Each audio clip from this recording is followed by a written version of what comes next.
आणि ऑपरेशन सिंदूर अजूनही संपलेलं नाही। सरकारनं आज सकाळी सर्वपक्षीय बैठक बोलावून सीमेवरील परिस्थितीची जाणीव सर्वपक्षीयांना करून दिली। याच बैठकीनंतर सर्वपक्षीयांनीही प्रतिक्रिया दिल्या। तुर्तास सर्वपक्षीय नेते सरकारच्या कारवाईवर समाधान व्यक्त करताना दिसतात। सिंदूर ऑनगोइंग ऑपरेशन है।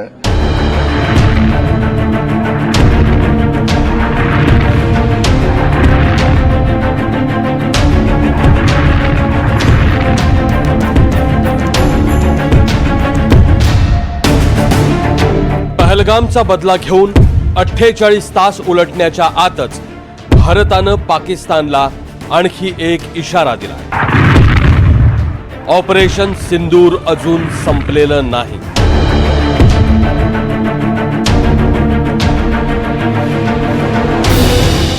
मोदी सरकारनं आज पाकिस्तानातल्या दहशतवाद्यांविरोधात सुरू असलेल्या कारवाईबद्दल सर्व पक्षीयांना विश्वासात घेण्यासाठी बैठक घेतली।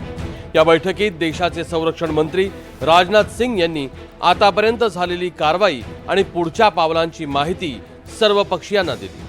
त्यात राजनाथ म्हणाले, भारतीय लष्करानं दहशतवादी तळांवर केलेल्या हल्ल्यात 100हून अधिक दहशतवादी मारले गेले। ऑपरेशन सिंदूर अद्यापही सुरू आहे। भारताला आणखी हल्ले करायचे नाहीये, पण जर पाकिस्तानी सैन्यानं हल्ला केला तर त्याला चोख प्रत्युत्तर दिलं जाईल। ऑपरेशन सिंदूर का कार्रवाई, क्योंकि ये ऑनगोइंग ऑपरेशन है, इसलिए अलग से ऑफिशियल ब्रीफिंग नहीं है। ये रक्षा मंत्री जी की ओर से, सरकार की ओर से पूरा पॉलिटिकल लीडर्स को ब्रीफिंग हुआ है और मैं सारे पॉलिटिकल पार्टीज के नेताओं को धन्यवाद देना चाहता हूं।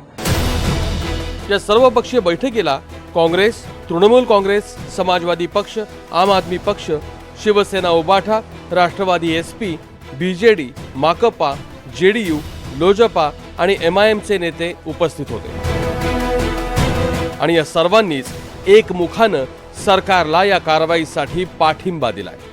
जितने भी पार्टी के लोग थे, सभी ने ये बताया कि इस घड़ी में, इस संकट के घड़ी में हम सब आपके साथ हैं और आप जो काम कर रहे हैं करते रहिए और देश के हित में हम आपके साथ रहेंगे। सर, आज के ऑल पार्टी मीटिंग में मैंने कॉम्प्लीमेंट किया हमारी आर्म फोर्सेस को और भारत सरकार को कि उन्होंने एक ऑपरेशन सिंदूर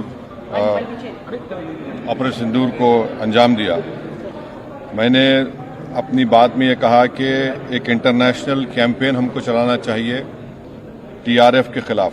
एका सुरात सांगितलं, या देशावर जो प्रसंग आता आलेला आहे लढाईचा, आम्ही सगळे भारतीय सैन्याच्या पाठीशी आहोत। सरकार जो निर्णय घेत आहे त्याच्या पाठीशी आहोत। एकीकडे सरकारने पाकिस्तानला थेट इशारा दिलेला असताना तिकडे ऑपरेशन सिंदूर अजून संपलेलं नसल्याचेच संकेत मिळू लागले, कारण भारतानं सीमेवरचे 27 विमानतळ 48 तासांसाठी बंद करून तिथं वायू दलाला सज्ज राहण्यास सांगितलंय। या विमानतळांमध्ये चंदीगड, श्रीनगर, अमृतसर, लुधियाना, पठाणकोट, लेह, जम्मू, शिमला, गग्गल, भुंतर, पटियाला, हलवारा, बठिंडा, जोधपूर, जैसलमेर, बीकानेर, किशनगढ़, भूज, राजकोट, जामनगर, पोरबंदर, कांडला, केशोद, मुंद्रा, धर्मशाला, ग्वाल्हेर आणि हिंडन या विमानतळांचा समावेश आहे। तिकडे सीमेवर पाकिस्तानी सैन्याकडून अंधाधुंद गोळीबार सुरूच आहे।